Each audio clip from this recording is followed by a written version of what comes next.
Picture this, locked in a prison cell for over 2 decades, yet secretly meeting with the very government that jailed you, risking everything to end a brutal system without bloodshed.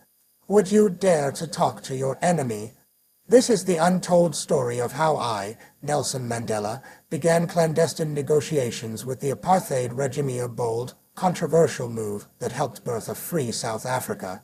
Stay with me to discover how hope triumphed in the darkest of times. My dear people, I am Nelson Mandela, and I carry in my heart a story of a time when courage meant sitting across from those who chained me, seeking a path to freedom for us all. In the mid-1980s, while still a prisoner, I began secret talks with the apartheid government, a decision that stirred mistrust among some comrades but lit the way to South Africa's liberation. This is the tale of those hidden meetings, from their quiet beginnings in 1985 to the dawn of negotiations that led to my release in 1990. It is a story of pragmatism, sacrifice, and the belief that even enemies can find common ground for justice.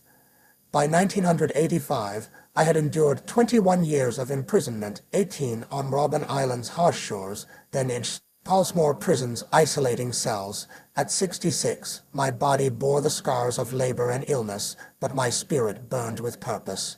Outside, South Africa was a powder keg. Township uprisings raged. Youth in Soweto and beyond clashed with police, their anger fueled by decades of oppression. The Ank, banned but alive in exile, pressed forward with Umkhonto we Sizwe, with armed struggle, while the world tightened sanctions, chanting Free Mandela. Yet apartheid's rulers clung to power, their violence unmatched. I saw a truth others could not yet face. Neither side could win by force alone. The government's brutality strengthened our resolve, but our armed resistance, though necessary, risked a bloodbath. In my cell, I reflected on our people's suffering, families torn apart, children gunned down. I knew we needed a new way, not to surrender, but to outsmart our oppressors. I believed dialogue, however painful, could break the deadlock, so I chose to act alone at first, knowing the risk of being called a traitor. In 1985, I initiated contact with the government, a move I kept hidden even from most ANC leaders. I wrote to Kobie Coetsee, the Minister of Justice, proposing talks. To my surprise, he visited me at Pollsmoor. Our first meeting was cautious, men sizing each other up, one a prisoner, the other a pillar of apartheid. I spoke plainly: end apartheid, unban the ANC, release political prisoners, and let's build a democratic South Africa. Coetsee listened, his face unreadable, but a door had opened. These talks were delicate, held in secret to avoid inflaming either side. I was moved to a private ward in Volks Hospital in 1985 for prostate surgery, and there, meetings continued. The government feared losing control. I feared our people's patience would break into civil war. I insisted on principles, no negotiations without equality. Yet I knew trust was fragile. My comrades in exile, like Oliver Tambo, were unaware of my actions, and I risked their anger. But I believed in the greater good, a chance to save lives. By 1986, the talks grew formal. The government formed a secret committee, including Coetsee and Neil Barnard, head of the National Intelligence Service. We met in Pollsmoor's visiting rooms or my cell, surrounded by concrete but speaking of a new nation. I pressed for the ANC inclusion, knowing I could not negotiate alone. The government tested me, offering personal freedom in 1985 if I renounced violence. I refused, declaring through my daughter Zinzi, only free men can negotiate. My stand strengthened our position, showing I spoke for a movement, not myself.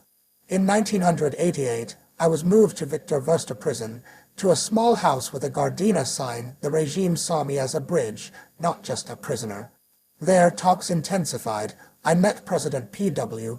Botha in 1989, a surreal moment, the old lion of apartheid, rigid and proud, facing me, a man head jailed. I was courteous but firm, urging him to release prisoners and unban the ANC.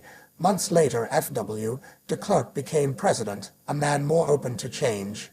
On February 2, 1990, he unbanned the ANC and other groups, a direct result of our secret groundwork. 9 days later, on February 11, 1990, I walked free, my fist raised, knowing our talks had cracked apartheid's foundation. These negotiations were a tightrope. Some comrades, when they learned of my actions, felt betrayed, fearing I'd compromised our struggle. In exile, ANC leaders worried I'd given too much without guarantees.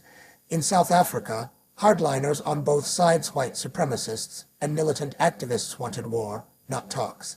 I faced accusations of selling out, especially when violence flared between ANC and Inkatha supporters. Yet, I knew dialogue was our best hope to avoid a bloodbath. The government, too, took risks.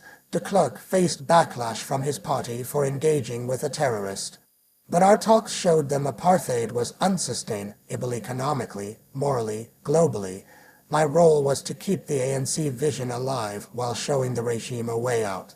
It wasn't perfect. Concessions were made, like delaying economic reforms to secure peace. Critics later said I gave too much, but I saw no other path to save our nation from ruin. My secret negotiations with the apartheid government began in the silence of a prison cell in 1985, grew through years of cautious trust building, and ended with my release in 1990, paving the way for a democratic South Africa. It was a journey of courage, risking mistrust to forge peace. This chapter of my life teaches you that even in the darkest times, dialogue with an enemy can light the path to freedom. I chose to talk, not because I trusted my jailers, but because I trusted our people's dream. Let my story inspire you. When division threatens, reach out, hold firm to your principles, and build bridges where others see only walls. That is how we turned a nation's chains into hope.